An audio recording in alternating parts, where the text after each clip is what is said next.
Hello student, good morning. आज हम discuss करेंगे chemical properties of a metal. जैसे कि प्रीवियस वीडियो में हमने physical properties of metals and non metal discuss की थी। आज हम केमिकल प्रॉपर्टीज ऑफ मेटल्स के बारे में डिस्कस करेंगे।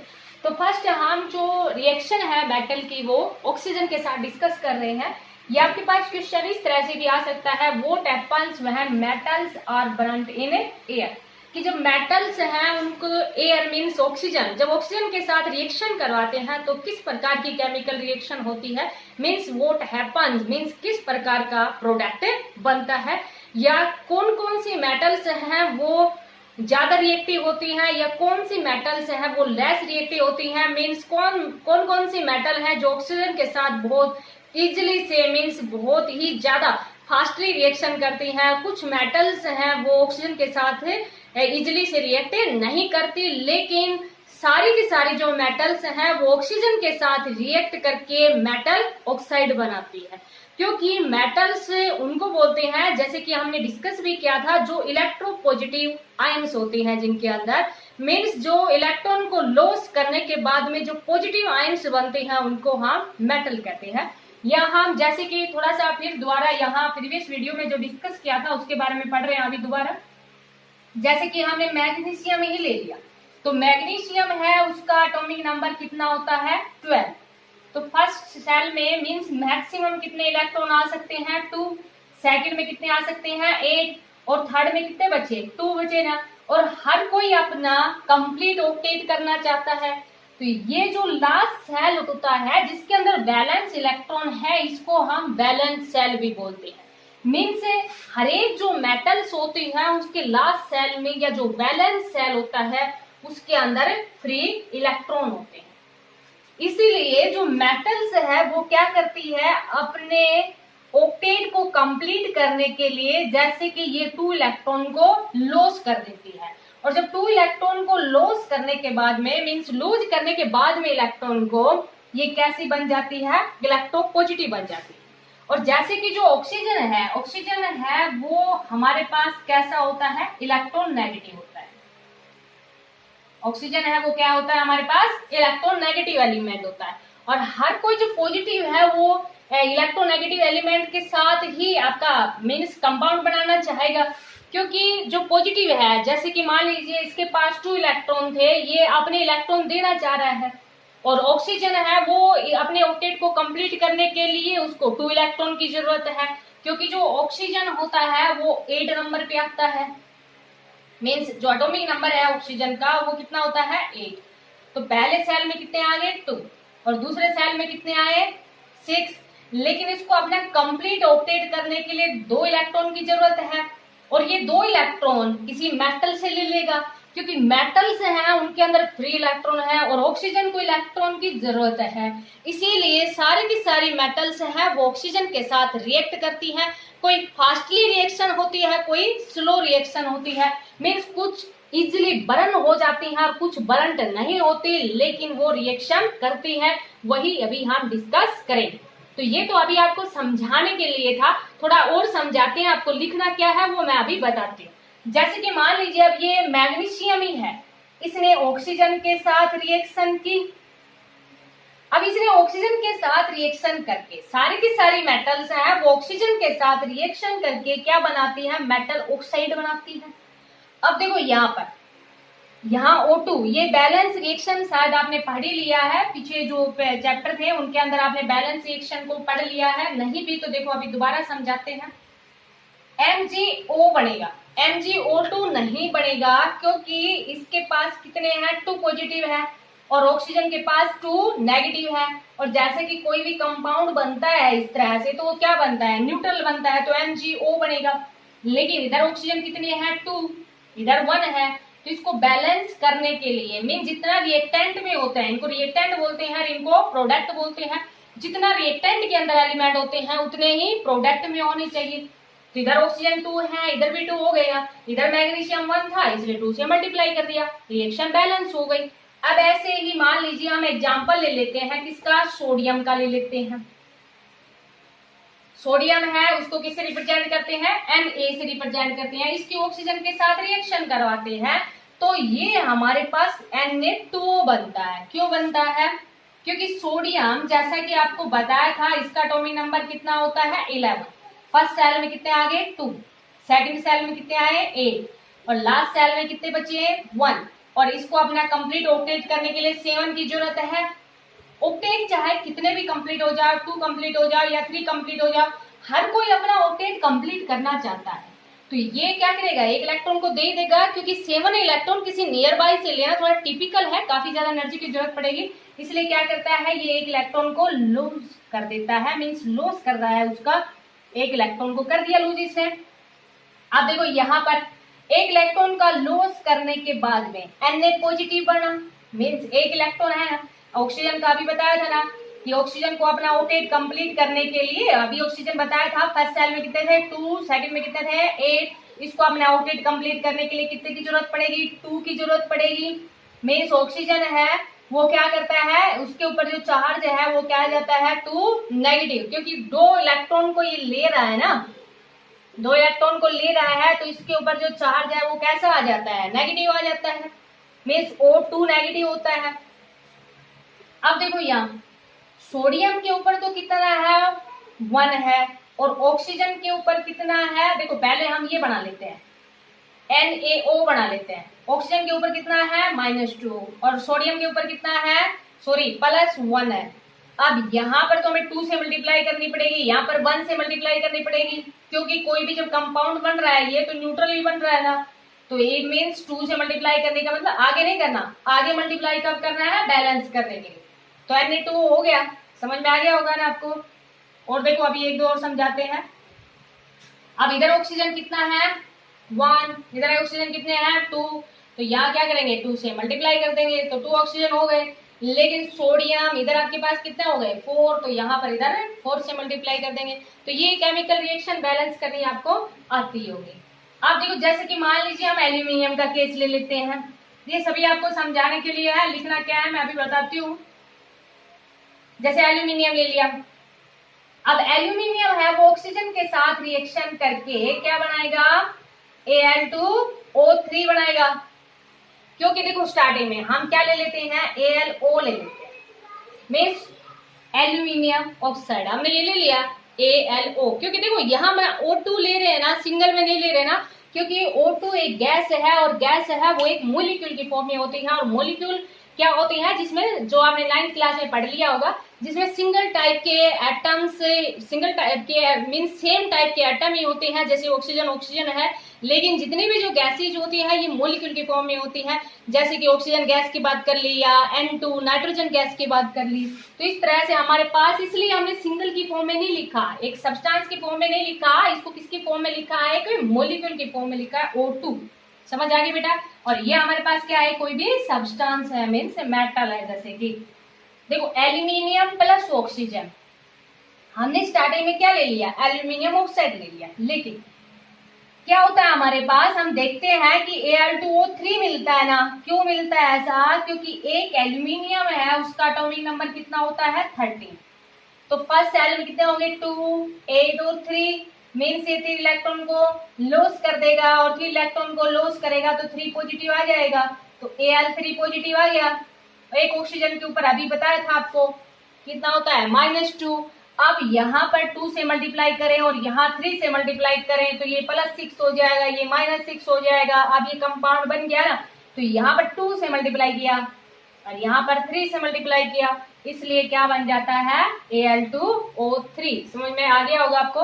अब देखो बैलेंस कर लो, इधर एल्यूमिनियम कितने हैं 2, इधर ऑक्सीजन कितने हैं 3, यहाँ पर 2 से मल्टीप्लाई कर दे 6 बन गए, इधर 3 से मल्टीप्लाई कर दे 6 बन गए, लेकिन एल्यूमिनियम इधर कितने हो गए 4, इसलिए 4 से मल्टीप्लाई कर दिया, क्योंकि 2 और 2 कितने हो गए 4। तो समझ में आया बेटा। इसीलिए आपके पास कोई भी आप ले लेना, आप कर सकते हो ना, कि जैसे कि मान लीजिए कॉपर का ले लेना या आयरन का ले लेना, किसी का भी ले लेना, क्योंकि कोई भी जो कंपाउंड बन रहा है ना, ये जैसे Al2O3 बन रहा है एल्यूमिनियम ऑक्साइड, तो इसके ऊपर कोई चार्ज नजर नहीं आता, इसीलिए क्योंकि जितना पॉजिटिव चार्ज होता है उतना ही नेगेटिव चार्ज होता है। और ये आपको समझ में आ ही गया होगा कि मेटल्स हैं वो ऑक्सीजन के साथ रिएक्ट करके मेटल ऑक्साइड बनाती है। ये आपको इतना समझाने का था। अब आपको लिखना क्या है कि almost all metals react with oxygen. Almost क्या कंक्लूजन निकला हमारे पास कि almost all metals reacts with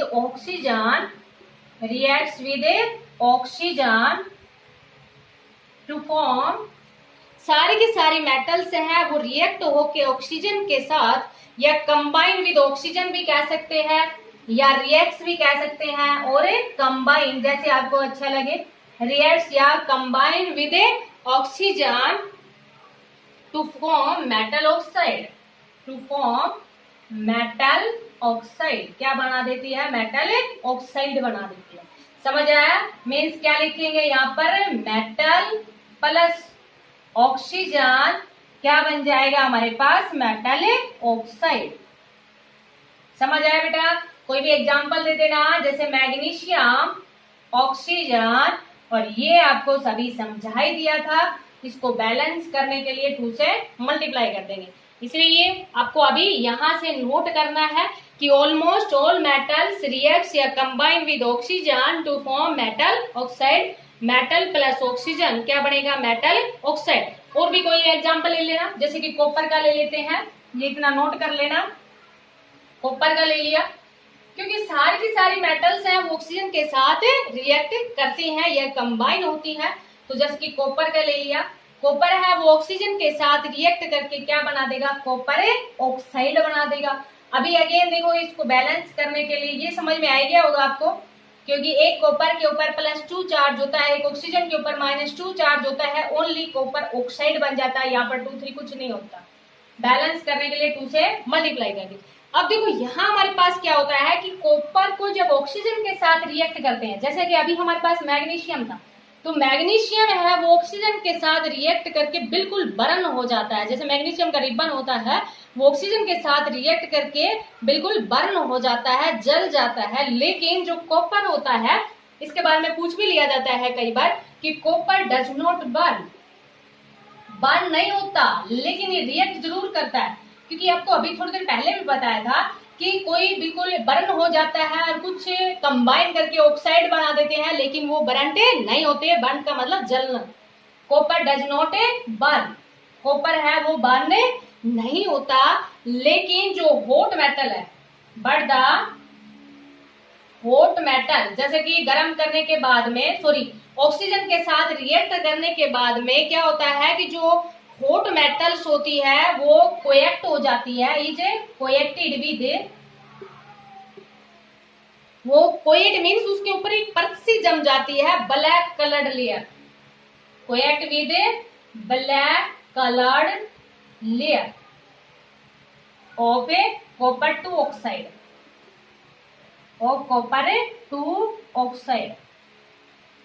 जैसे कि मान लीजिए इस तरह से पूछ लिया जाता है कि ऐसा कौन सी मेटल है जिसके ऊपर ब्लैक कलर्ड लेयर है वो बनती है, तो वो हमारे पास कौन सी होती है? Copper metal. Copper does not burn, but the hot metal है ना, जैसे कि ये बर्न तो नहीं होती, जैसे कि इसको जब जलाया जाता है तो ये बर्न नहीं होती, लेकिन इसके ऊपर एक ब्लैक ब्लैक लेयर बन जाती है और उसको क्या कहते हैं? कॉपर टू ऑक्साइड कहते हैं। समझ में आया? Copper two oxide means copper oxide ही है, लेकिन इसको क्या बोल देते हैं? ये हम आगे हायर क्लासेज में पढ़ेंगे इस तरह से, या कॉपर ऑक्साइड भी बोल सकते हो आप इसको, जनरली कॉपर ऑक्साइड। ऐसे हम आयरन की बात कर लेते हैं। ये भी आपसे पूछ लिया जाता है कि आयरन की रिएक्शन बताओ ऑक्सीजन के साथ। तो जैसे कि अभी आपको बताया था कि आयरन है वो ऑक्सीजन के साथ रिएक्ट करके क्या बनाती है? Fe3O4 बनाती है। समझ आया बेटा? Fe3O4, क्योंकि देखो इसमें भी आपके पास बैलेंस करने के लिए, क्योंकि जो हमारे पास आयरन होता है, आयरन की ऑक्सीजन के साथ रिएक्ट करते हैं तो क्या बनता है? Fe3O4 बनता है। बैलेंस करने के लिए यहाँ इधर 4 है ना, तो 2 से मल्टीप्लाई कर दिया, इधर 3 से मल्टीप्लाई कर दिया, तो 3Fe + 2O2 क्या बन जाएगा? Fe3O4, जिसको हम क्या कहते हैं? Ferric oxide. क्या बोलते हैं इसको? Ferric oxide.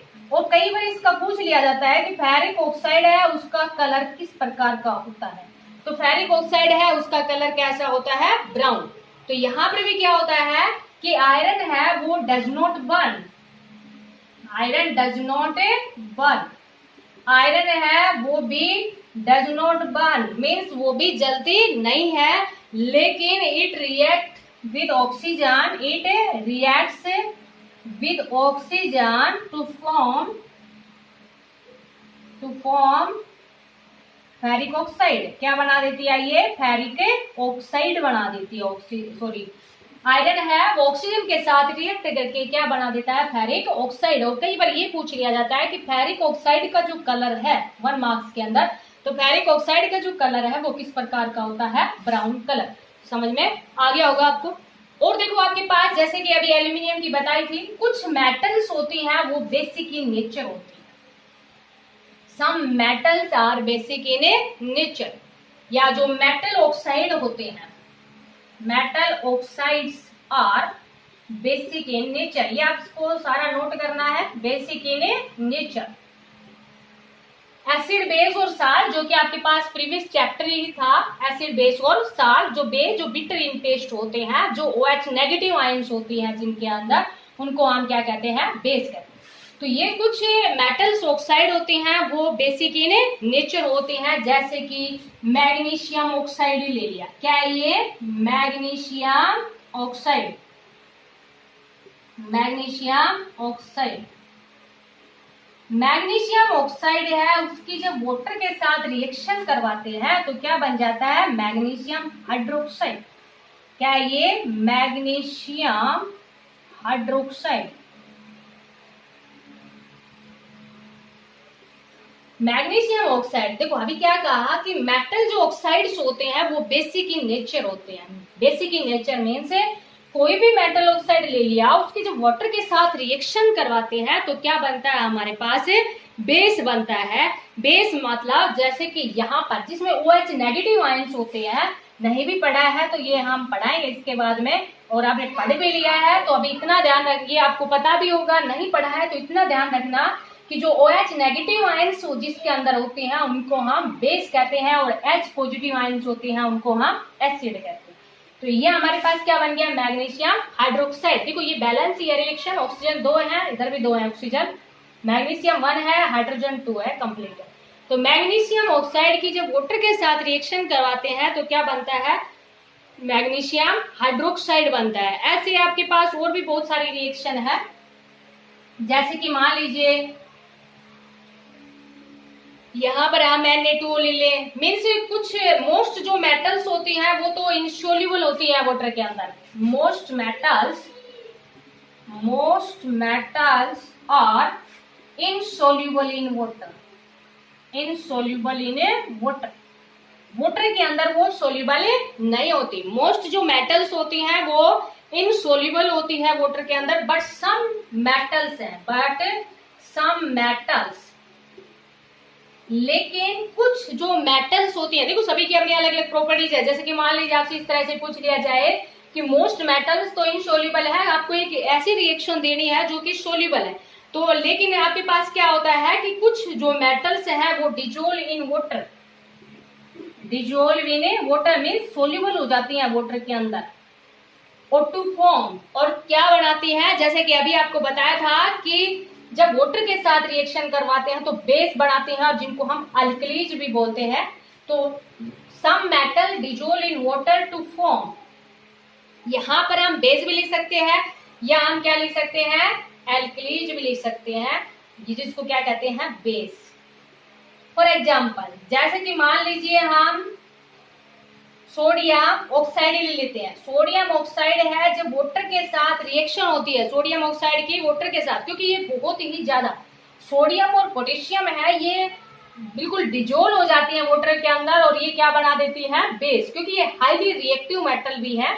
और जैसे कि हम आगे भी पढ़ेंगे कि इनकी रिएक्टिविटी काफी ज्यादा होती है, इसलिए क्योंकि ऑक्सीजन में अगर इनको रखा जाए तो बहुत जल्दी से बर्न हो जाती है, इसीलिए इनको केरोसिन ऑयल में रखा जाता है। ये अभी हम आगे डिस्कस करेंगे। तो सम मोस्ट जो मेटल्स हैं वो तो इनसोल्यूबल होती है वाटर के अंदर। जैसे कि मान लीजिए आपके पास अभी कॉपर ही ले लो ना, कॉपर को वाटर के अंदर देखा है कभी डिजोल्व होती है? नहीं होती ना। ऐसे ही मान लीजिए आपके पास जैसे आयरन है, वो भी डिजोल्व नहीं होती वाटर के अंदर। तो कुछ मेटल्स हैं वो डिजोल्व होती है वाटर के अंदर। तो इसमें क्वेश्चन आपके पास इस तरह से पूछा जाता है कि एक एग्जाम्पल बताओ जो कि डिजोल हो जाती है वाटर के अंदर। और जो ऑक्साइड होते हैं ना मेटल्स के, वो हमेशा जब भी वाटर के साथ रिएक्शन होती है तो क्या बना देती है, वो बेस बना देती है, मीन्स एल्कलीन बना देती है। तो Na2O की जब H2O के साथ रिएक्शन करवाते हैं तो क्या बनता है हमारे पास, NaOH बनता है, सोडियम हाइड्रोक्साइड। क्या ये सोडियम हाइड्रोक्साइड, ये तो आपको आते ही होंगे बेटा इनके नाम, तो सोडियम हाइड्रोक्साइड NaOH। तो देखो आप बैलेंस करना है तो यहाँ हमारे पास सोडियम कितने हैं 1 और इधर सोडियम हमारे पास कितने हैं 2। तो आप इसको इजीली बैलेंस कर सकते हो ना। क्या करोगे, यहाँ से 2 से मल्टीप्लाई कर दोगे। अब अच्छा देखो इधर आपने 2 से मल्टीप्लाई किया तो इधर ऑक्सीजन कितने हो गए 2, हाइड्रोजन भी कितने हो गए 2, रिएक्शन है वो बैलेंस हो गई आपके पास। क्योंकि देखो यहाँ पर ऑक्सीजन भी 2 है तो 2 ऑक्सीजन हो गए, हाइड्रोजन इधर हमारे पास कितने हैं 2, तो हाइड्रोजन भी 2 हो गए। तो ये ऐसे ही हमारे पास, जैसे कि ये तो क्या था सोडियम ऑक्साइड है, ऐसे ही जो पोटेशियम, क्योंकि अभी आपको बताया था सोडियम और पोटेशियम है वो वैसे भी बहुत ज्यादा रिएक्टिव मेटल होती हैं। तो पोटेशियम ऑक्साइड को जब वाटर के साथ रिएक्शन करवाते हैं तो क्या बनता है KOH, जिसको क्या कहते हैं पोटेशियम हाइड्रोक्साइड। इसको भी बैलेंस कर लोगे, बैलेंस करोगे तो इधर बस ओनली 2 से मल्टीप्लाई करना पड़ेगा। तो most metals are insoluble in water but some metal dissolve in water and to form alkalis।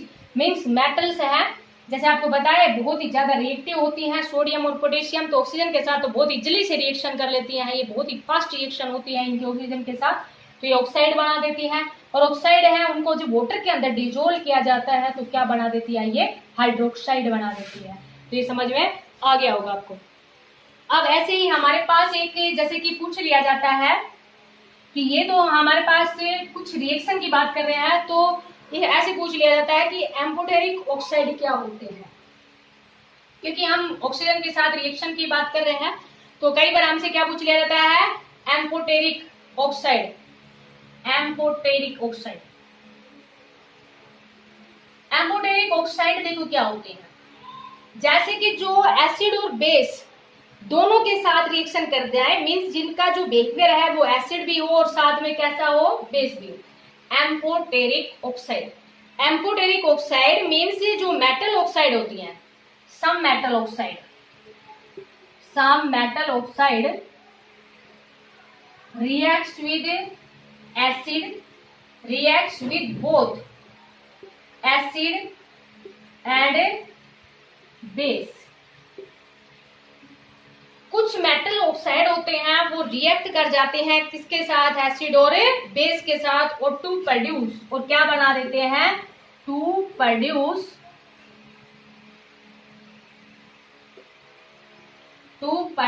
Salt and water. इनको हम क्या कहते हैं एम्फोटेरिक ऑक्साइड बोलते हैं।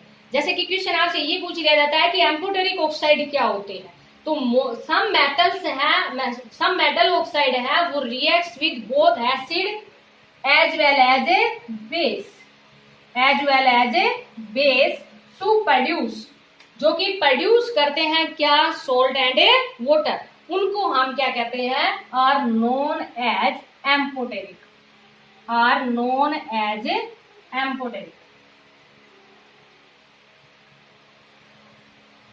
इनको हम क्या कहते हैं एम्फोटेरिक ऑक्साइड कहते हैं। फॉर एग्जाम्पल, अगर एग्जाम्पल की अगर हम बात करें तो हमारे पास क्या होता है, तो जिंक ऑक्साइड और एक aluminium oxide, aluminium oxide for example aluminium oxide and zinc oxide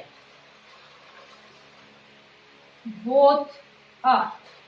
aluminium oxide और जो जिंक ऑक्साइड्स होते हैं वो shows both acidic as well as a basic वेयर, shows both acidic as well as a basic behaviour. जिनका acidic और as well as कैसा होता है बेसिक बिहेवियर होता है। ये सब आपको नोट करना है बेटा कंप्लीट। तो एम्फोटेरिक ऑक्साइड आपको समझ आ गया होगा। पूछ दिया जाता है what do you mean by amphoteric oxide. तो एम्फोटेरिक ऑक्साइड वो होते हैं कि कुछ मेटल ऑक्साइड होती है वो एसिड के साथ भी रिएक्ट करती हैं और बेस के साथ, और रिएक्ट करने के बाद में सॉल्ट एंड वाटर बनाती है, उनको हम क्या कहते हैं, एम्फोटेरिक। जैसे कि फॉर एग्जांपल अभी हमने लिखा एल्यूमिनियम है, उसकी भी एसिड के साथ रिएक्शन करवाते हैं, बेस के साथ भी रिएक्शन करवाते हैं, तो सोल्ट एंड वाटर बनता है। ऐसे ही जिंक ऑक्साइड है, तो फॉर एग्जांपल हम एक एग्जांपल ले लेते हैं, ये आप नोट कर लेना कंप्लीट। एल्यूमिनियम का ले लेते हैं कि जैसे कि एल्यूमिनियम ऑक्साइड होता है, ये आपको समझ आ गया होगा एल्यूमिनियम ऑक्साइड को ऐसा क्यों लिखते हैं। जब उसके HCl के साथ, HCl हमारे पास क्या है, एसिड, और ये हमारे पास क्या है, एल्यूमिनियम ऑक्साइड, ये आपको आते ही होंगे बेटा, एल्यूमिनियम ऑक्साइड। जब इसके एसिड के साथ रिएक्शन करवाते हैं तो क्या बनता है, सॉल्ट, और यहाँ पर सॉल्ट क्या बनता है, AlCl3 और प्लस वाटर। ये हमारे पास क्या है, aluminium chloride, aluminium chloride plus water. Means देखो यहाँ हमारे पास क्या है, जैसे Cl नेगेटिव है ना, और ये पॉजिटिव है, और ये हमारे पास पॉजिटिव है, ये नेगेटिव, तो ये ऑक्सीजन के साथ रिएक्ट कर लेगा, और एल्यूमिनियम किसके साथ रिएक्ट कर लेगा, क्लोरीन के साथ रिएक्ट कर लेगा, तो क्या बन जाएगा, AlCl3 बन जाएगा। अब इसको बैलेंस कर लेते हैं। बैलेंस करने के लिए देखो इधर एल्यूमिनियम कितने हैं, 2, इधर एल्यूमिनियम कितने हैं, 1, तो 2 से मल्टीप्लाई कर दिया। अब जब 2 से मल्टीप्लाई करते हैं तो क्लोरीन हमारे पास 6 हो गए, और इधर हमारे पास क्लोरीन कितना है, 1, तो 6 से मल्टीप्लाई कर दिया। इधर हमारे पास हाइड्रोजन देखो कितने हैं, 6, और इधर हमारे पास कितने हैं, 2, तो 3 से मल्टीप्लाई कर दिया, और ऑक्सीजन बैलेंस हो ही गए, क्योंकि 3 ऑक्सीजन है, इधर भी कितने हैं, 3। तो समझ में आ गया होगा बेटा, बैलेंस रिएक्शन तो आपको आती होगी। और ये हमारे पास क्या है, वाटर, ये क्या है, एक सॉल्ट। तो जब कुछ, जैसे कि अभी आपको बताया कि एम्फोटेरिक उनको बोलते हैं हम, कि एम्फोटेरिक जो कि हमारे पास एम्फोटेरिक ऑक्साइड जो कि एसिड के साथ और बेस के साथ रिएक्ट करके, कुछ ऑक्साइड एसिड और बेस के साथ रिएक्ट करके सॉल्ट एंड वाटर बनाते हैं, उनको हम क्या कहते हैं, एम्फोटेरिक। जैसे कि अभी हम ले लेते हैं Al2O3 की बेस के साथ ले लेते हैं, बेस हमने क्या ले लिया, सोडियम हाइड्रोक्साइड, ये आपको पता ही होगा बेटा क्या है, ये सोडियम हाइड्रोक्साइड। तो यहाँ पर हमारे पास जब रिएक्ट करके बनाते हैं तो सोडियम एल्यूमिनेट बनता है, और कई बार पूछ लिया जाता है सोडियम एल्यूमिनेट का फॉर्मूला बताओ, सोडियम एल्यूमिनेट और प्लस वाटर H2O। अब यहाँ पर भी बैलेंस कर लेते हैं। देखो इधर हमारे पास एल्यूमिनियम कितने हैं, 2, और इधर एल्यूमिनियम कितना है, 1, तो 2 से मल्टीप्लाई कर दिया, सोडियम बैलेंस अनबैलेंस हो गए, सोडियम को मल्टीप्लाई कर दिया, तो अब साइड बैलेंस हो ही गए। ऑक्सीजन कितने हैं, नहीं हुए अभी, क्योंकि इधर हमारे पास ऑक्सीजन, हाँ 3 और 1 कितने हो गए, 4, और इधर हमारे पास ऑक्सीजन है वो कितने हो गए भाई, 4 2 4 और 1 5 हो गए ना, और इधर ऑक्सीजन 3 और 2 5, हाँ सही है, ठीक है बेटा। तो ये हमारे पास बैलेंस हो गई इक्वेशन, और बैलेंस करने के बाद में ये तो आपको पता ही होगा, एल्यूमिनियम ऑक्साइड अभी लिखा है, ये हमारे पास क्या है, सोडियम हाइड्रोक्साइड, जो कि स्ट्रॉन्ग बेस होता है, सोडियम हाइड्रोक्साइड, हाइड्रोक्साइड, और ये है सोडियम इल्यूमिनेट, और ये क्या है हमारे पास, एक सॉल्ट है, एंड प्लस क्या बन गया, वाटर। समझ में आया बेटा। तो ये है हमारे पास एम्फोटेरिक, कई बार पूछ लिया जाता है एम्फोटेरिक ऑक्साइड के बारे में, ठीक है बेटा। तो समझ में आ गया होगा ये आपको। अभी देखो हमारे पास क्या पढ़ा अभी तक हमने, कि reaction of metal with oxygen में कुछ मेटल्स हैं वो बरंट हो जाती हैं, और कुछ मेटल्स हैं वो बरंट नहीं होती। तो जैसे कि जो आगे वीडियो होगी उसमें, नेक्स्ट वीडियो में हम रिएक्टिविटी सीरीज के बारे में डिस्कस करेंगे। तो रिएक्टिविटी सीरीज में हम देखेंगे कि कुछ मेटल्स हैं वो बिल्कुल टॉप पे हैं, टॉप में होने का मीन से वो बहुत ज्यादा मोस्ट रिएक्टिव है, कुछ मेटल्स हैं वो लेस रिएक्टिव होती है, लेकिन सभी मेटल्स ऑक्सीजन के साथ रिएक्ट करके क्या बनाती है, मेटल ऑक्साइड बनाती है। तो इसको आप अच्छे से अंडरस्टैंड करना। Thank you, have a nice day.